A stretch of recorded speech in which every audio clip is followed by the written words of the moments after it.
princípio do direito diz que a lei deve ser clara, precisa, concisa e genérica. Mas que é isso?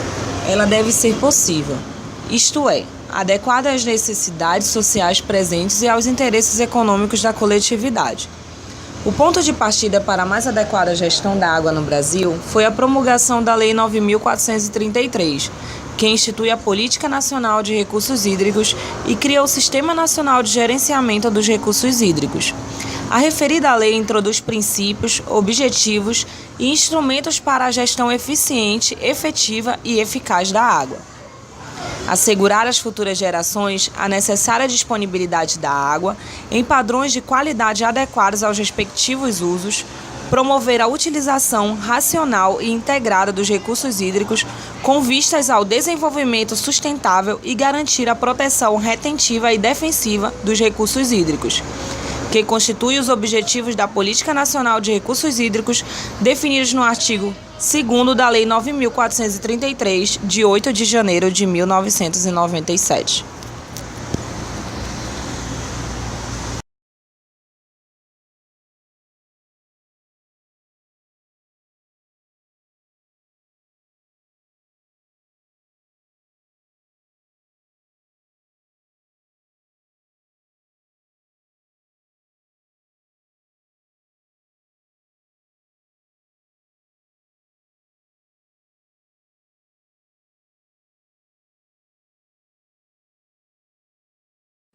O ponto de partida para a mais adequada gestão da água no Brasil foi a promulgação da Lei 9.433, que instituiu a Política Nacional de Recursos Hídricos e cria o Sistema Nacional de Gerenciamento de Recursos Hídricos. A referida lei introduz princípios, objetivos e instrumentos para a gestão eficaz da água. Integração. Para que o sistema de recursos hídricos proporcione resultado satisfatório, será necessário estabelecer mecanismo de convivência entre os vários usuários da água e mecanismo de integração das organizações de recursos hídricos. Coordenação. A adequada gestão dos recursos hídricos também depende do estabelecimento de uma instituição central coordenadora. Essa instituição deverá assegurar, em nome do poder público, uma repartição justa e equilibrada no acesso dos recursos ambientais. A água promove o seu uso racional, ela tem que ser zelada para ter o equilíbrio da gestão das águas. E participação. A gestão dos recursos hídricos deixa de ser responsabilidade de um pequeno conjunto de órgãos públicos e passa a ser atribuída à União, aos estados, aos municípios, aos usuários e à sociedade civil. A unidade de planejamento da água passa a ser a bacia hidrográfica e o fórum de decisão no âmbito de cada bacia ou comitê, constituído por representantes dos usuários de recursos hídricos, da sociedade civil organizada e dos 3 níveis de governo.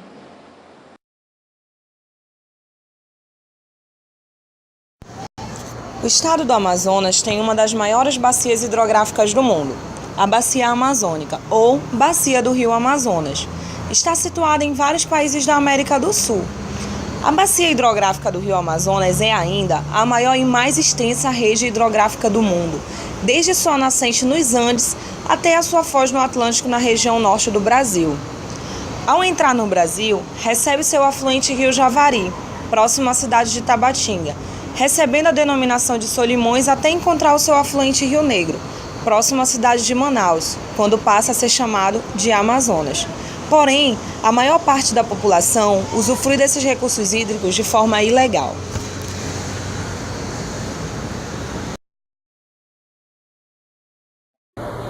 A construção desenfreada de poços artesianos em Manaus levou o Serviço Geológico do Brasil, CPRM, Companhia de Recursos Minerais, a iniciar um diagnóstico que pretende avaliar a qualidade e a quantidade de água subterrânea na cidade. Atualmente, mais de 15 mil poços estão em funcionamento na capital, com profundidade de 30 a 150 metros, mas grande parte é usada sem qualquer regramento. O número de poços artesianos irregulares em Manaus ameaça as águas dos lençóis freáticos. Os poços sem licenciamento são construídos pela nossa população a fim de driblar a falta de água na nossa capital. A maior parte desses poços são construídos de forma ilegal, principalmente na zona norte e leste de Manaus. As maneiras para tentar regularizar essa prática de criação de poços sem regramento seria o acompanhamento e a fiscalização.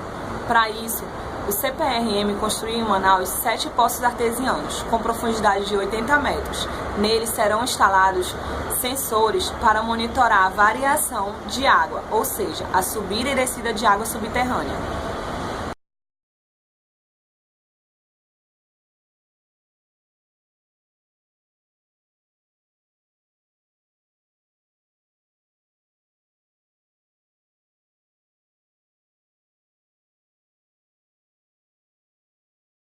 Pela legislação brasileira atual, as águas são bens da União ou dos Estados, não havendo águas de domínio municipal nem de domínio privado. A Constituição Federal de 1988 extinguiu a figura do domínio privado das águas, que havia sido adotada pelo Código das Águas de 1934. A Constituição Federal assim dispõe: são bens da União. Inciso 3. Os lagos, rios e quaisquer correntes de águas em terrenos de seu domínio ou que banhem mais de um estado, sirvam de limites com outros países ou se estendam a territórios estrangeiros ou dele provenham, bem como os terrenos marginais e as praias fluviais. O artigo 26 inclui o seguinte: inclui-se entre os bens dos estados. Inciso 1. As águas superficiais ou subterrâneas, fluentes, emergentes e em depósito, ressalvadas nesse caso na forma da lei, as decorrentes de obras da União. Inciso 2. As áreas, nas ilhas oceânicas e costeiras, que estiverem no seu domínio, excluídas aquelas sob domínio da União, municípios ou terceiros. Inciso 3. As ilhas fluviais, lacustres, não pertencentes à União. Inciso 4. As terras devolutas, não compreendidas entre as da União.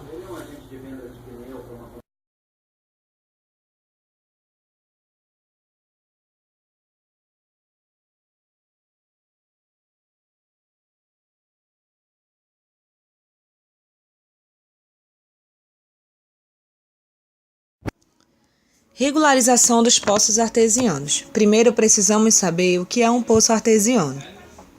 Mais profundo que os comuns, pode ter profundidade de 100 a 1.500 metros.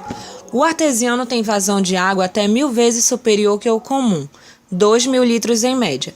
A vida útil fica por volta de 40 anos. É perfurado com máquinas, por empresas especializadas e são necessários de 2 a 4 caminhões para a operação. Para a perfuração, necessita-se de uma área de 7 metros de largura por 25 metros de comprimento. O artesiano convencional não requer bombas, porque a água jorra. É revestido com tubos de aço e requer um filtro especial. Mas, para a construção de um poço artesiano, são necessários o licenciamento e o cadastramento no Instituto de Proteção Ambiental do Amazonas, o IPAAM.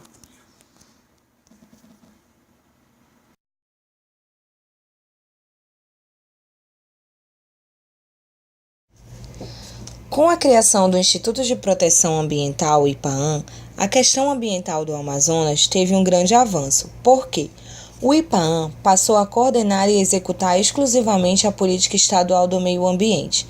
De acordo com o artigo 1º do Decreto número 28.678, de 16 de junho de 2009, que diz o seguinte: o presente decreto tem por objeto a regulamentação da Lei Estadual de Recursos Hídricos e a sua implantação a ser efetivada pelo Instituto de Proteção Ambiental do Amazonas, IPAAM. As atividades fim do IPAAM, que englobam o controle ambiental, são o licenciamento, a fiscalização e o monitoramento ambiental, de acordo com o artigo 4º das atribuições do mesmo decreto. Segundo o presidente da ASAM, a fiscalização ocorre entre o órgão do IPAAM e o da ASAM. O Instituto fiscaliza os poços para saber se estão dentro das normas e, se houver irregularidade, os proprietários recebem um prazo para realizar ajustes. Só que o IPAAM não conta com fiscais suficientes para controlar e fiscalizar a ação.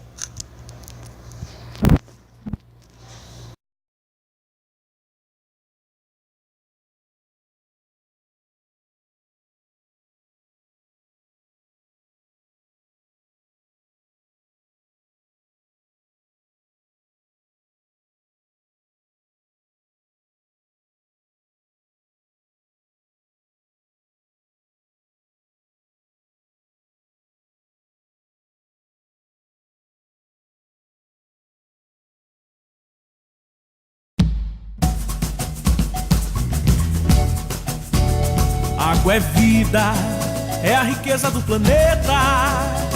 Nada vive sem água, se ela acaba a morte chega.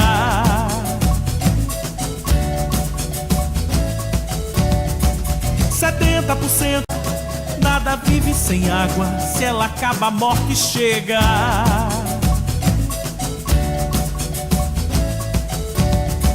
70% do corpo da gente é água. 3 dias sem água e o corpo começa a morrer. O verde da 70% do corpo da gente é água. 3 dias